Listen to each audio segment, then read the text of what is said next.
अस्सलाम वालेकुम, आप देख रहे हैं PA न्यूज HD और मैं हूं आपके होस्ट सादिया बतूल। शामिल करते हैं आज की अहम खबरें। ज़ायरीन के बजरिया सड़क ईरान इराक जाने पे पाबंदी, वज़ीर आज़म को आगाह कर दिया गया। इस्लामाबाद वज़ीर आज़म शहबाज शरीफ को वज़ीर दाखिला ने ब्रीफिंग देते हुए कहा कि ज़ायरीन की बजरिया सड़क ईरान इराक जाने पे पाबंदी आयद कर दी गई। वज़ीर आज़म शहबाज शरीफ से वज़ीर दाखिला मोहसिन रजा नकवी ने मुलाकात की और ज़ायरीन की नई पॉलिसी के हवाले से ब्रीफिंग दी।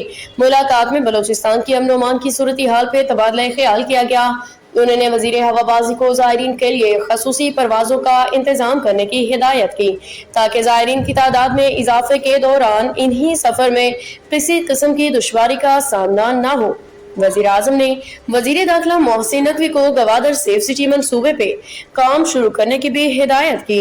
एलावजी एक्स पे मोहसिन नकवी ने एक बयान में बताया कि ज़ायरीन अरबईन में शिरकत के लिए हवाई सफ़र कर सकेंगे। वज़ारत ख़ारजा बलोचिस्तान हुकूमत और सिक्योरिटी इदारों से वसी मुशावरत के बाद फैसला किया गया कि रवां साल ज़ायरीन को अरबईन के लिए सड़क के जरिए इराक व ईरान जाने की इजाज़त नहीं दी जाएगी। उनका कहना था कि यह मुश्किल फैसला अवाम के तहफ़्फ़ुज़ और कौमी सलामती के मफाद में किया गया।